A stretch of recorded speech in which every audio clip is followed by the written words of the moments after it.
누가복음 3장 8절입니다. 신약성경 92페이지에 기록이 되어 있습니다. 누가복음 3장 8절 말씀 우리 한 목소리로 함께 읽도록 합니다. 그러므로 회개에 합당한 열매를 맺고 속으로 아브라함이 우리 조상이라 말하지 말라. 내가 너희에게 이르노니 하나님이 능히 일 돌들로도 아브라함의 자손이 되게 하시리라. 아멘. 오늘 본문은 이 세례 요한이 본격적으로 사역을 시작하는 내용입니다.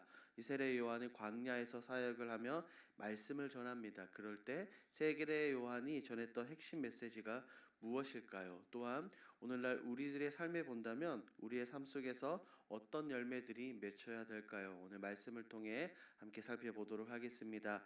1번 내용 관찰입니다. 세례 요한이 요단강 부근에서 백성에게 무엇을 전파하며 권고합니까? 요한은 이 요단강 근처에서 사역을 시작을 합니다. 그가 가장 먼저 했던 것은 여러분들이 아마 본문을 읽으셨을 텐데 바로 회개의 세례입니다. 3절 말씀을 보니 이렇게 말하죠. 죄사함을 받게 하는 회개의 세례를 전파하니. 그리고 이어서 우리가 함께 읽은 8절 말씀에 보면 동일하게 회개의 이야기를 하죠. 회개에 합당한 열매를 맺으라고 말입니다. 이 3절과 8절을 통해서 살펴볼 수 있는 것은 이 회개와 그에 따른 열매입니다. 이 요한은 사역을 시작하면서 우리 기독교 안에서 가장 중요하다고 볼 수 있는 회개를 전합니다. 하나님께 죄를 고백하고 죄 사함을 받는 아주 고결하고 고귀한 사역을 하는 요한의 모습입니다. 2번을 봅니다. 세례 요한은 회개에 합당한 열매를 맺는 방법을 묻자 어떻게 답합니까? 요한의 회개의 선포를 들은 사람들은 그에게 다가와서 이렇게 묻습니다. 그러면 우리가 무엇을 하리이까? 라고 말입니다. 회개에 합당한 열매를 맺을 수 있는 방법을 묻고 있습니다. 그러자 요한은 분명하게 말합니다.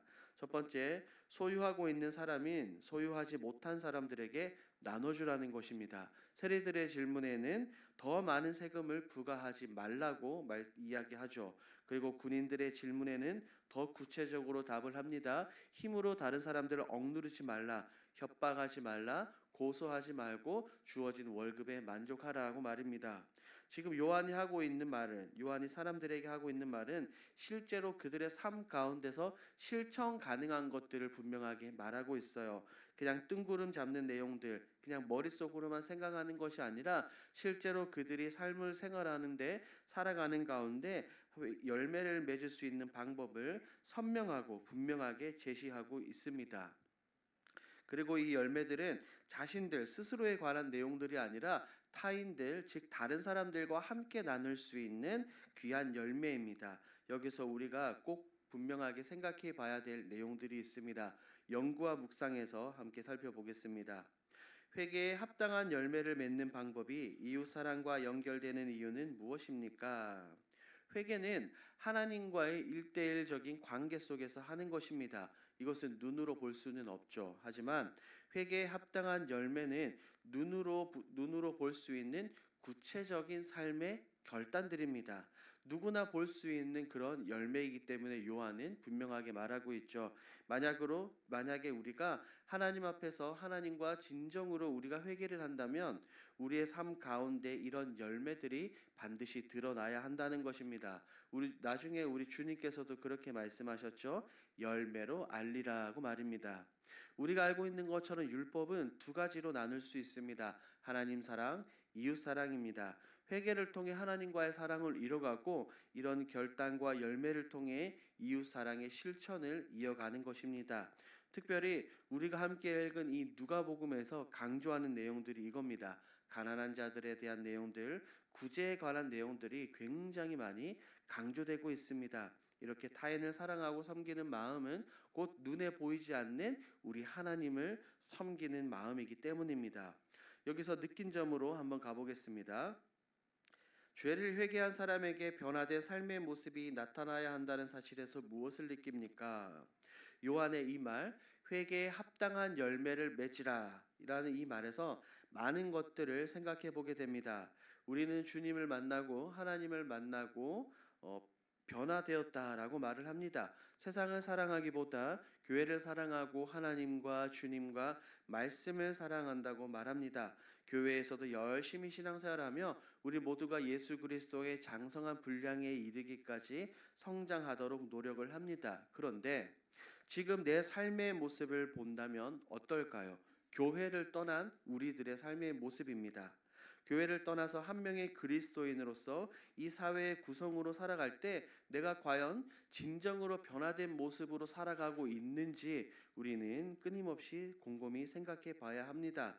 요한은 열매를 이야기할 때 자신의 이야기가 아니라 이웃과의 관계를 분명하게 말했죠. 나는 지금 내 이웃들에게, 내 주위의 사람들에게 이런 영향력을 끼치고 있는지 생각해 봐야 합니다. 우리가 그런 말이 있습니다. Sunday Christian. 주일에만 그리스도인이 된다는 겁니다. 그 외에는 세상 사람들과 다를 바 없이, 아니 그들보다 더 나쁘게 살아가는 경우들도 있습니다. 우리에게 이런 모습이 있어서는 안 됩니다. 내가 만약에 본문에 등장하는 무리 중에 한 사람이라면, 내가 세리라면, 내가 군인이라면 요한의 말대로 할 수 있겠습니까? 오늘을 살아가는 가운데 이런 섬김과 나눔, 구제의 삶을 살아갈 수 있을까요? 이것들을 생각해 보시면서 오늘 하루 곰곰이 그리고 마음속에 깊이 새겨볼 필요가 있습니다. 적용을 보도록 하겠습니다. 내가 감정적 회개에 머물지 않고 행동까지 변화되기 위해 노력할 때는 언제입니까? 이런 부분들은 한 사람에게 맞추기보다 우리 각 사람마다 다를 수 있습니다. 저는 이 질문을 보는 순간 곧장 신약 성경에 등장하는 삭개오가 생각이 났습니다. 예수님께서 여리고에 들어가셔서 길을 가실 때 예수님을 만나고자 삭개오가 나타났죠. 그는 세리장이었으며 부유했고 키가 작은 특징이 있었습니다. 예수님을 너무나 보고 싶었던 나머지 이 돌 무화과 나무에 올라가는 열정을 가지고 예수님을 만났습니다. 삭개오는 예수님을 만난 후에 그가 완전히 변화가 되었죠. 예수님을 만나서 회개하였고 예수님을 만나고 회개한 다음에 요한이 말하고 있는 것처럼 삶 가운데서 회개에 합당한 열매들을 맺었습니다. 그렇기 때문에 이 삭개오는 그렇게 말했죠. 내 소유의 절반을 가난한 자들에게 나눠주겠사오며 만일 누구의 것을 속여 빼앗은 일이 있다면 내 갑절이나 갚겠나이다. 이 삭개오는 율법을 알고 있었을 뿐 아니라 이웃과 나눠야 한다는 것을 분명하게 알고 있었습니다. 그리고 실천했죠. 삭개오는 분명히 피나는 노력, 큰 결단을 가지고 그는 실천을 했을 겁니다. 우리들에게도 이런 모습들이 필요합니다. 이런 모습으로 살아가는 여러분들이 되길 바랍니다. 결단입니다. 예수님의 제자로서 회개에 합당한 삶의 열매를 맺기 위해 무엇을 결단하겠습니까? 무엇보다 우리는 직접 행동으로 옮겨야 합니다. 하나님 나라는 말에 있지 않고 능력에 있습니다. 마찬가지로 회개는 단지 말과 고백에 있는 것이 아니라 우리의 삶의 현장 가운데 반드시 분명하게 드러나야 합니다. 그러므로 작은 것부터 하나씩 실천해 보십시오. 단지 본문처럼 물질을 나누는 것부터 시작하는 것이 아니라 여러분들이 주위에서 할 수 있는 가장 작은 것, 하나님이 주신 입으로 축복의 말부터 해보십시오. 거칠고 험한 말이 아니라 예쁘고 감사한 말부터 시작을 한번 해보십시오.